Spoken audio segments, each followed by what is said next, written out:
G'day, I'm Spunge, your host on the Week in Waves, and we're coming to you from the beautiful island of Nusa Lembongan in Indonesia with the famous break shipwrecks right behind us. So you can zoom in and check out the waves that are starting to pump in on the incoming tide, or you can just listen to our special guest today.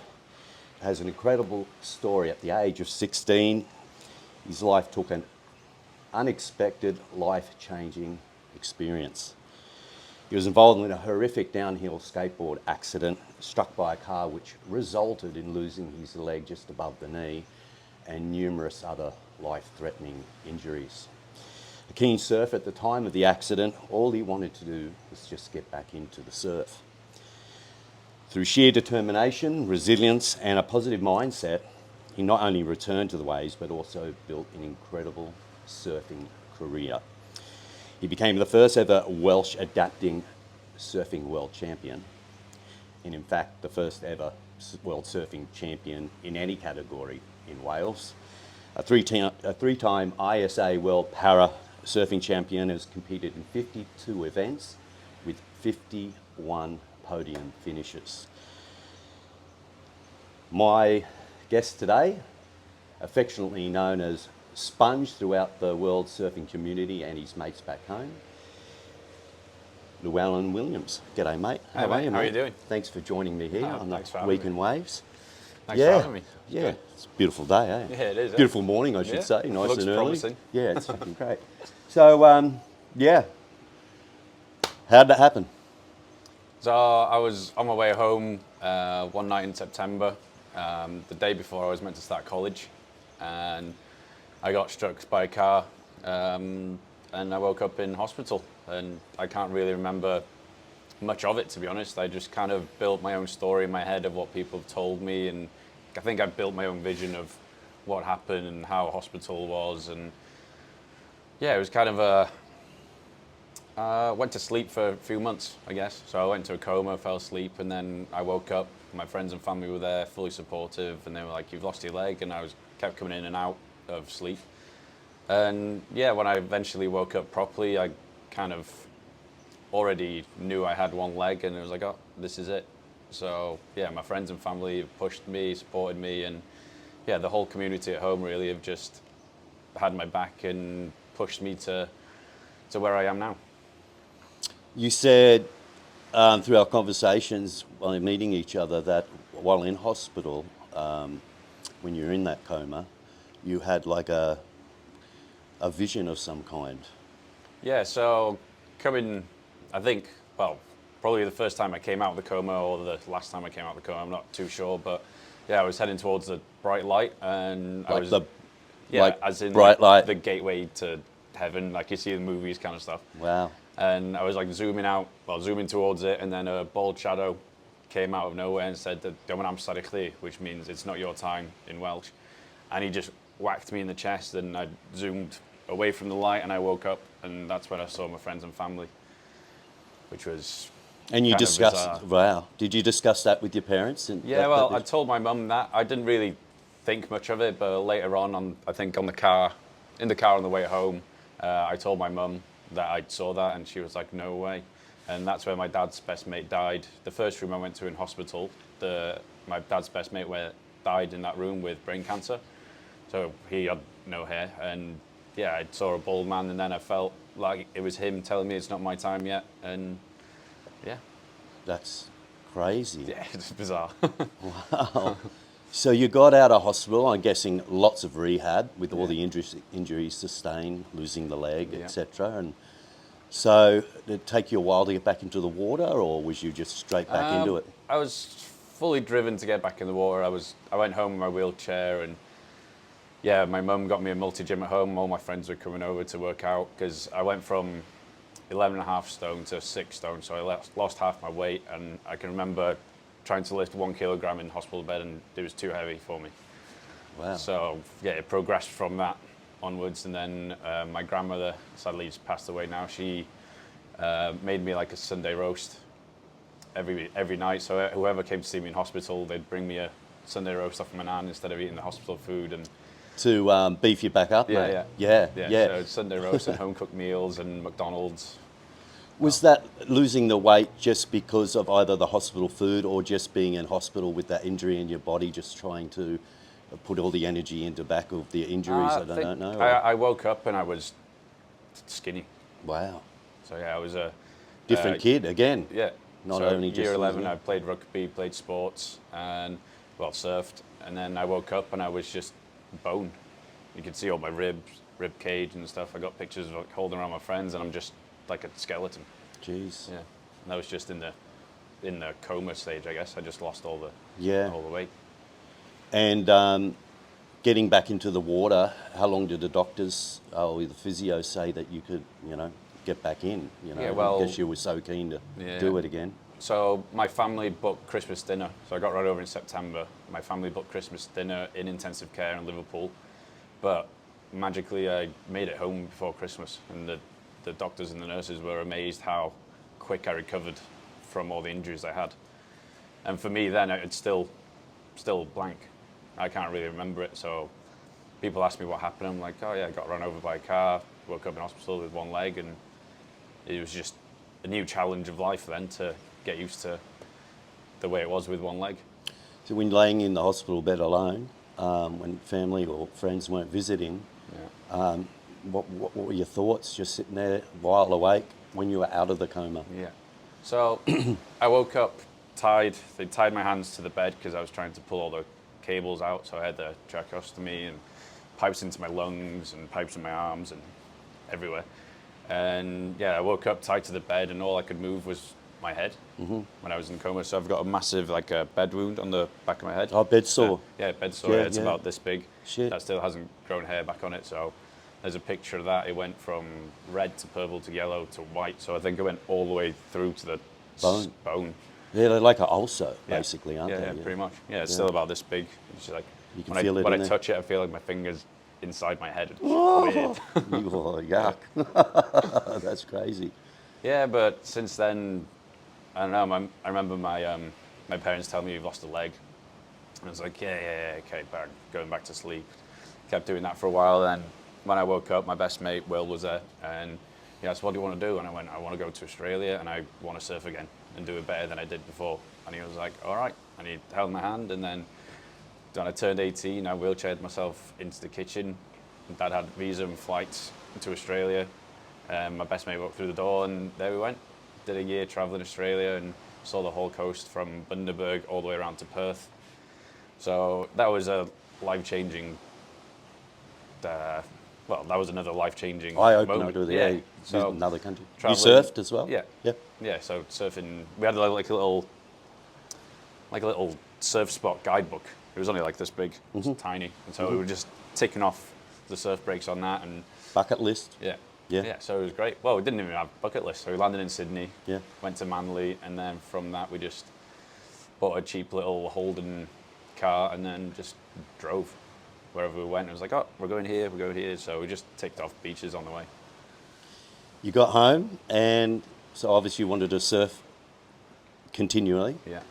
and you got into adaptive surfing. There was an opening of some kind for you to Yeah, compete? so in 2015 they held the first ISA Parasurfing World Championships in La Jolla. And I saw pictures of that advertising on social media. That's in Wales? No, that's in California, Oh, in La Jolla. La Jolla. La Jolla, Yeah, San yeah. Diego. Yeah.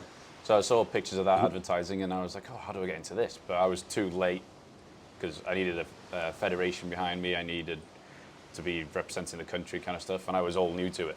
So 2015 I missed out, and then 2016 I got with Sarah, and we were like, right, let's do this. So Sarah was saying what I should post, but I was putting my own words on Facebook on a couch, and then I posted that within 2-3 weeks. Surfability from South Wales got in contact, which is like a school for kids with disabilities and stuff. They got in contact with the Welsh Surfing Federation, and we were flying out to California to represent Wales on my own that year.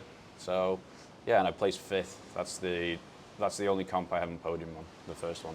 The first one? Yeah, Wow. and that was again another fucking eye opener, because at home I was the only one with a disability surfing, and then went there to the beach, people in different wheelchairs, different arms, different legs, all these like tank wheelchairs and stuff, and it was just like, whoa, there's loads of us. So So when you say adaptive, is that a category of different people with being amputees? Yeah, or adaptive. So it's disability. So it started as adaptive surfing. So people that adapt to their injuries or disability and they surf. And now, because we're aiming for the Paralympics, they've changed it to parasurfing. So it's now ISA Parasurfing instead of ISA Adaptive Surfing Championship. But the same thing. Same thing, yeah. So is there different categories for that? Like you have those other surfers, obviously you with one leg. Yeah. Is there arm amputees Yeah, and so stuff like that? there's 9 different divisions. So I'm in the kneeling upright it's called now. So we were separated. So there's guys that surf on one foot and one hand. And then there's me that surf on my knee. And then there's people with arm disabilities, spinal bifida, triple amputees, wheelchair users, it's blind. Yeah, it's just mind-blowing seeing these That's people incredible, surf. eh? Yeah. They're all out there surfing. Yeah. Blind, you said? Yeah, yeah. Wow. Yeah. So they have a guide for Yeah. that? Yeah, they have a guide. So I'd surfed Thomas de Silva from France. Just he's probably about 24, and he's just super cool. He lost his sight when he was like 9, and he's tour guides around Biarritz. He takes people on tours because he can remember how the city's built, and he can kind of still see stuff. And yeah, so I took him out surfing as his guide. Through his mind, just Yeah, yeah. yeah. Still So it's like snapshots. knows that it he all. has, yeah. And Wow. wherever we go, he'll like drop his stick and he'll walk around the house. So he'll like map the house we're in, where the toilet is, and blah, blah, and then he'll remember. And he's like walks into a wall and he's like, haha, yeah, not that way. No, it comes the other way. But then he's like memorized the whole layout of the house, which is crazy. So I took him surfing. I asked him, oh, where's your guide? And he was like, oh, I don't know, in the lineup. And I was like, oh, okay, I'll take you back. He was like, oh, okay, cool. And I was like, where is he? And he was like, I don't know, I can't see. And I was like, oh yeah, of course. So I was like, oh, there's a wave coming now. But like, what do you want me to say? He was like, oh, just so 3, 2, 1, go. And tell me right or left. And then he just like, wave come in, turn around, 3, 2, 1, pop. And he pops up and he just rides the wave all the way to the beach. It's just straight. Yeah. Oh Yeah. no, it like goes across the green. Really? Yeah, Angled? he can turn and everything. It's great. Yeah. Barrels? Huh? I don't know. I don't know, but you can ride the green wave and you can up and down and do turns and stuff. That's Just amazing. from feeling the wave. There was another fella from Brazil, I remember. He was blind. I can't think of his name. Okay. But there was a big thing on him where he got out in the water as Yeah. well. Not sure if he had surfed before, but it was like definitely. I'm sure he was from Brazil. Yeah, okay. So how do you surf though? With one leg? You said it's on your knee, right? Yeah. Yeah, so I kind of surfing in like a drop knee position because I was a regular stance surfer before. So like a bodyboarder would drop knee. Yeah. Yeah. Yeah, pretty much, yeah. Yeah. So I was still face in a regular stance, I guess, instead of straight. I don't use my stump at all, so it's just this one knee, and then depends which way I'm going, I grab the rail to maneuver the opposite side of my knee. For the rail. Yeah. For the turns. Yeah. So I can move my knee, grab that rail if I'm going. Which way I'm going? Going right, my knee would be on the top side of a board, and then switch it to go left. Yeah, when I caught a wave and I was paddling out yesterday and I saw you take off, and I just saw you just gunning for the barrel, and I was just like, Yeah. I always had that side vision, and it was like, oh fuck, he's in there. Yeah. It's like, It's great because I'm on my knee. Yeah. If it's waist height, it's still head height for me. yeah, So- yeah, that's true. Yeah. So like yesterday, it was like 4 times over my head, and I'm like, oh. Oh yeah, yeah. There was a couple of good sets that come through yesterday, wasn't it? Oh, yeah, it's so fun. you disappeared before the set. yeah. Like, oh, he's Yeah, I'm going. not getting cleaned up again. No. Been through there, done that. Yeah. So after that first ISA comp in La Jolla, San Diego, California, you went home and then you competed again through that program. Yeah. So the ISA opened doors for everyone, really. Everyone with a disability was surfing, and then competitions just started popping up all over the place. People wanted to do their own stuff, and disability surfing days are popping up around the world. So there's a parasurfing league that does most of the comps around Europe. So France, Spain. I think they're doing one in Germany this year, and all sorts. And then we did England, and I ran three Welsh parasurfing competitions in the wave pool we had in Snowdonia. Sadly, that's closed down now, and then the last one we did, I moved it to Bristol in England. Why'd they close it down? Just maintenance, because it was the first ever wave pool inland wave pool kind of stuff. So it's it's like a plow that goes back and forth. Okay, so older technology. Old technology, yeah. So I think they're going to get that redone into more of the Bristol kind of the wave technology. Okay. So yeah, that happened, and then yeah, it's just grown. It's gone mental. I think 2 years ago we did 13 comps, so the Parasurfing League, and then what we're doing after this is the AASP World Tour, which is the Association of Adaptive Parasurfing. So the last 2 years we've had, last year was Australia, Costa Rica, Hawaii, and the US. This year is going to be Australia, Hawaii, and the US. So yeah, we're here training. Luckily, I found a right in Indonesia. I haven't been here since 2013, so came here, easy access to the beach. I've already told my friends in wheelchairs and stuff they want to come do a week or two after the comp. So I'm like, this is the spot. It's just, you can stay there, you can wheelchair there, they can just crawl onto the boat, and then Bobby takes you out. Yeah, It's just, good old Bobby. yeah, great. Yeah. So yeah, it's just mine still. Life's a journey. Yeah, definitely. Yeah. And the journey for the Australia competition, March 23 at Byron Bay, the pass, hence training on a right-hander. Yeah. Probably not as gnarly as that, No. but you've still got that rights that you've been practicing on. Yeah, exactly. So at home, I surf left all the time. Right. So again, I was talking to Sarah. Sarah's been a huge support through all this over the 9 years. She videos me on every wave. We analyse. We try different That's boards. your partner? Yeah, my Yep. partner. Yeah. So she runs the boards down. I'd switch them over. We'll do like a couple of waves, video analysis, and then we'll put good points and bad points about the boards, and then that's how I got to where I am on these boards now. I've got like 15 different boards at home that I'll try, and I'm like, nah. If you when you get on a board and you're like, this doesn't feel right. Even when you paddle it, it's like, nah, this ain't gonna work. So I was like, oh yeah, it was changing boards, because I was on like standard surfboards, and then I tried, well, in 2019 maybe, I was in La Jolla, 2018, 2019. I was in La Jolla and Bird Surf Shed. I went down there because he's got loads of classic knee boards and stuff on the roof there. So I went down there and said, I want to try a knee board. So he lent me 4 knee boards, and I only tried the Ramonski from 1984, and it was just like an egg shape with like a flat tail with like 2 little kicks in, twinny, and my surfing just changed from that. Wow. Yeah, and I was like, wow, I should have listened to people years ago, because they was like, oh, you should try a knee board. But the Ramonski's fins were still quite far back, where like the modern knee boards, I guess if the fins are underneath your knee. Yeah. Yeah, and forward. it's way too twitchy for me, because I kind of lean back on the tail, and when I lean back on the tail and the fins are further forward, it just slides around. So your board's adapted on that model, but you have your fins back like a normal shortboard. Yeah. Yeah, crazy. Pretty much. Yeah. Yeah, and then I took the boards back to him and I said, thank you very much for the boards. And then he just said, oh, you can have the board. I'll gift you the board. And I was like, no way. Oh. And we'd already left the board there and driven. But luckily, Surfability, Ben, he was heading to the shop, and then he brought it back to Wales for me. And yeah, I surfed that for a few years. And then in Pismo, sadly, I tried to shoot the pier, and this pillar just destroyed it on the pillar. Oh. So I kind of like ripped it out, lost a fin, and I was like, oh, that was a day before the comp. I kind of have a routine of breaking my boards just a day before the comp. For some reason. Is that right? Yeah, Oh, God. it happened in Oz last year as well. Like popped a fin at the pass. This longboard just nailed me, and I was like, ah. And luckily I found a guy from Cornwall that was there fixing boards. So we got it all done in less than 12 hours, and he was like, yeah, brought it back to my van. I was like, here you go, mate. Good Awesome. luck. And I was like, thank you. Yeah. So entering those competitions, you won in 21, 22, 23, is that, or 20 as world champion? What year are we now? 24? 25, so Yeah, you won 3 world 23, champs. Yeah. 22. Yeah, back to back.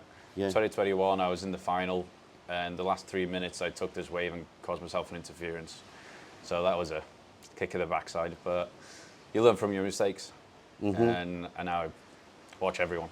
So you got 26 gold medals, numerous, obviously silver and bronze, and that is all through the ISA? No, No. so the ISA is once a year.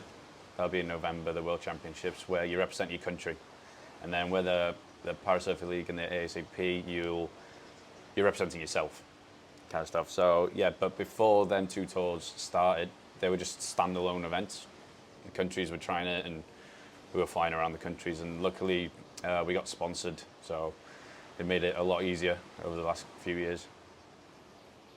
And you have this determination to surf big wave surfing. You've paddled out, surfed Sunset Beach and Backdoor Pipeline as well. Yeah, I'm trying. Yeah. Trying, like my home break gets pretty gnarly. So it's a big left wedge, so the swell comes in from southwest, it rebounds off the cliff, and then it just creates like just a peak. And it gets over steep, but it's big, and then it goes out, but scary. Good training ground then for Yeah, pipe. Yeah, so I thought, I can surf pipe, I can surf that, I can surf pipe. And then I realized how much water moves in pipe compared to home. It just feels like the whole ocean's behind it. Which again, it's all love, and I love challenges, so. And how did the surfers out there accept you out in the water when you took off at pipe? It was good. Everyone was super friendly. It kind of got into a routine. Everyone's like, oh, pipe's just full. Like, you're never going to get a wave. But I kind of had a little spot I sat. The same guys were around me, and we all kind of took turns from that spot if the wave was in the right place. So, Nice. yeah. Barrels? Yeah. Wow. Deep? No. No. I just tried to get out of it. I'm just trying to get ahead of it before I get smashed. Few wipeouts? Yeah. Yeah. Yeah, definitely. But again, I think I learned how to surf from wiping out. So a guy at home, Johnny Orfaxis, sadly passed away a few years ago. But when I was surfing, so we've got two beaches, Hell's Mouth and Podcaria. And Hell's Mouth is kind of like it's an easier wave.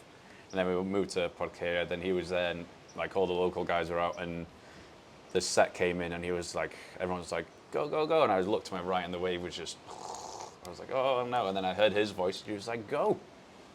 And I was like, gotta go now. And I just went straight over the falls, got smashed on the sand, just flat on the sand, couldn't move, feel my leash pulling me.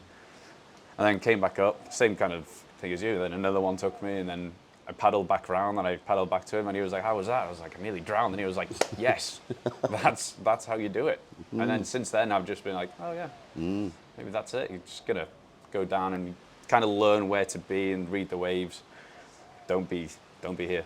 Yeah, don't be And here. don't be here. So you gotta like judge where to be. Yeah, true. Yeah. Sunset, was it outside peak, out the back, or just on that little inside? Out the back. Out the back? Yeah. How big? Well, for me, I'm on my knee, probably this roof. All right, so maybe 8 foot faces or so? Yeah. Yeah. Yeah. It's pretty And nice. there's a Brazilian guy, Pirata. He lives out there now, so he surfs it all the time. And another strange story is when I was in hospital, my stepmother, Alyssa, she Googled, is disabled surfing possible? And she found Pirata, which surfs in the same division as me now. And so she was like, oh, look. So I was watching videos of Pirata when I was in my hospital bed. And then later on, I met him, Wow. which was like, no way, I've been watching you when I was 16 in hospital bed. And then again, when I was 18, I went to Australia, I went to Byron Bay, I went to Woolies. And the guy's like, oh, were you surfing the beach this morning? I was like, oh, no, I was surfing the pass. And he was like, oh, I swear there's a guy with one leg out there. And it was Mark Mono Stewart. So it was like I was in his town when I was 18, but never crossed paths with him. And then I'd later met him in the competitions. Right. Yeah. Beat him? Huh? You beat him? Yeah. Yeah. It's getting You seem there, to be it's getting beating good. everyone. Yeah, it's getting good. Yeah, the sport's growing, and like the divisions are getting tough, and everyone's super competitive. Like we're all friends on the beach and all that, but as soon as that horn goes, like my first comp, all friendly on the beach. People are like, oh yeah, you need to do this, blah, blah, blah. And then as soon as that horn went, no one talked to me out in the ocean. So I was like, what's going on here? And then over the years, I've always said, oh yeah, it's a competition. We can't just have a chat in the heat. So yeah, learning a lot from different people through the whole sport. Right. Aspirations, also, as you mentioned before, with the Olympics. So what do we got next? We got 2028 in Los Angeles. Yeah. And are they taking that on? No, so we were down to the last two sports to be picked. because apparently with the Olympics, Paralympics, there was only a certain amount of medals they can give out. They can't just make more medals because then it wouldn't be an Olympic sport if they include everything. What I've kind of gathered from it. And then, yeah, so we were down to parasurfing or paraclimbing, and we were really pushing it and driving it, and people were getting classified from all over the world with Mo Johnson. So she does all the classification and see who goes in which division. And yeah, we were down to the last two, and then we thought, oh, it's in LA. It's got to be surfing. But sadly, climbing took the spot in this one. But Climbing. yeah, paraclimbing. Right. Yeah, so the next aim now is Brisbane 2032. Right. Oh, that'd definitely have to be on down the Goldie, wouldn't it? Yeah, I would have Snapper, thought. right-hander. Wouldn't Like that you be said great? yesterday, it's the lifestyle. Yeah. Of Oz, so. Yeah. Yeah, that'd be Yeah, it'd be awesome. good. So a few more years of training, more ISA competitions in between every year. You said they are on. Yeah. Yeah. That's That's great. the plan. And then come here more often, I think. It's a beautiful place to do that. Yeah. You can see a little set coming there. through yet. So you also give back a lot to the surf. Very environmentally conscious, and also started up your own, or like a little league for those adaptive surfers Yeah. back home in Wales. Yeah, so with the help of the sponsor, the Mailing Room, that's been sponsoring me for 5 or more years now, and Spencer Hunt, Tyndon Caravan Park, O'Neill Europe give me the wetsuits.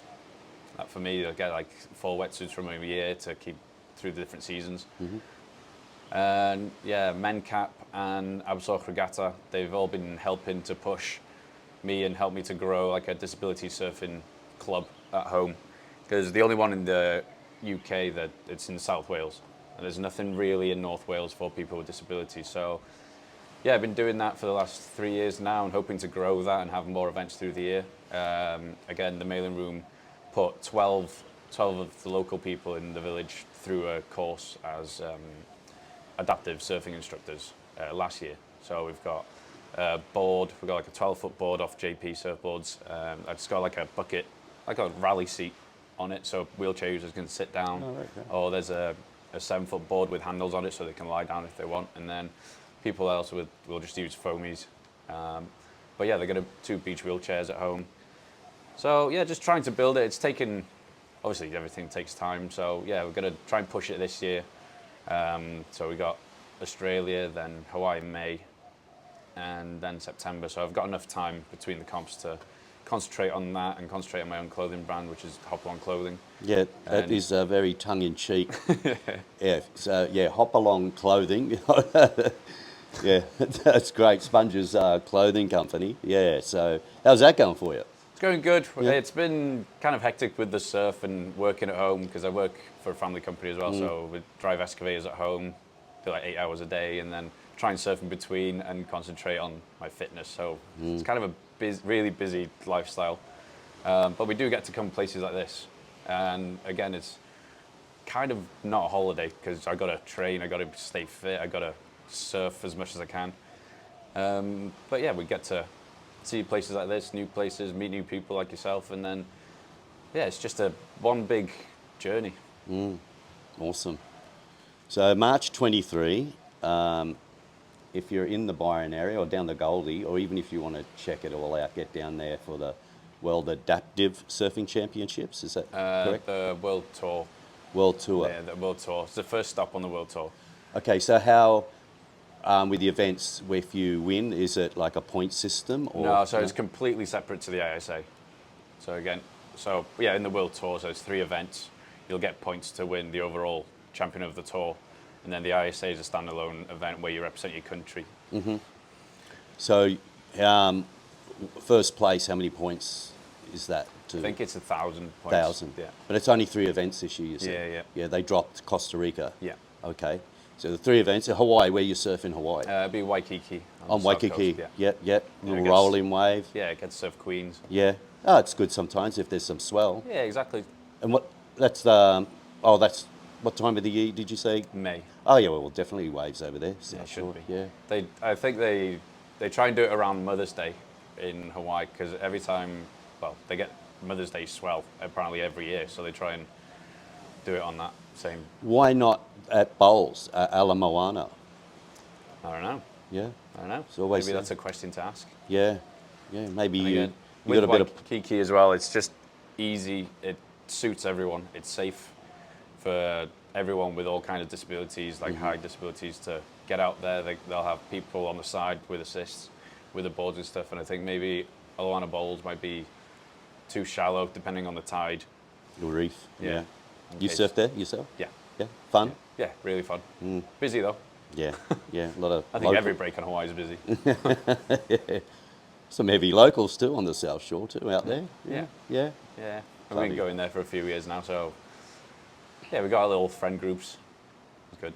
And on that environmental thing, you into that with energy and saving energy and like power Yeah, and saving stuff. energy. So Yeah. I was an ambassador for smart meters when they came out a couple of years ago, and I thought it was really interesting how Smart meter. So smart what's meters. that? Yeah, so it's just like it monitors all the electricity coming into your house and how much you save, and it's just a way of saving money for all people and saving energy for the country, I guess, or for the world. So yeah, it's really interesting stuff.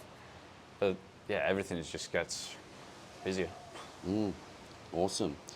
Now you can get that clothing via your social media. Yeah, Which is- Hopalong Clothing on Instagram. So it's at Hopalong Clothing Yeah. on the social media, and you can follow for any updates, anything. Just follow the guy. He's at Spunge. Sponge Abyssal. Okay, so we'll put that in the link there. Yeah. His accent's So- a little bit funny. I can't hear. So Llywelyn is your first name. So Yeah. how would you pronounce that in Wales? Because I just Llywelyn. So the double L in Welsh is pronounced as Llywelyn. Llywelyn. Yeah, So that's you gotta crazy. like smile and Yeah. blow through the back of your cheeks, kind of. Yeah, I have a very good friend. She was she still is a bodyboard, and she became a champ too, back home on the Sunshine Coast. But her surname is your first name, Kira Yeah, okay. Llywelyn. Yeah. So hello, Kira, if you're watching. Hi. Yeah. No relation, maybe. Nah, don't Never think know, so. huh? Don't know. Who Yeah, knows? follow that family Yeah. tree, maybe. Yeah. They swapped it around, didn't want it last as the first name. Yeah, exactly. Yeah, But awesome. yeah, if anyone's in the Byron area and you have a Welsh flag and want to come support, like last year I posted on the Welsh and the Gold Coast page and Wales and Australia, and a lot of people came down with their own Welsh flags to support the parade and the country. Awesome. Well, mate, it's been a pleasure meeting you, Yeah. and thank you very much for being our guest here on the Weekend Waves. Follow the guy, tune into, I'll put all the links down there, you can follow the competition. I'm guessing it should be a live event on there'll be a live YouTube or feed, something yeah, like that. I can send that over to you. Yeah, awesome. So we'll get into all of that, and to all the people out there, an inspiring story. Even with two legs, the determination is there, and just with the positiveness and that Yeah. just sheer determination that you have portrayed to everyone. I'm just like, I'm astounded, you know, just watching you yesterday and then watching some of the films and stuff that on YouTube yesterday, just watching you surf, and it was just incredible. Like he's better than me, but like most people are. No. So thank you, listeners, podcast watchers, and thanks to our sponsors, Volcom. Head to their website, volcom.com.au. Their outlet sale now. You can purchase 3 items, get 3 plus an extra 20% off just by adding the code GOODDEAL. It's at Volcom. And also to Hercules supplements. Unfortunately, nothing here, but I'll drop that in the link at the bottom. And again, Llywelyn Sponge, pleasure meeting you. Yeah, you too, And mate. I look forward to meeting you again, mate. Oh, I'm sure we'll meet each other just out there Yeah, in a few minutes. an hour or two. Well, a few minutes. Yeah. That's how keen he is. Thank you. You. You.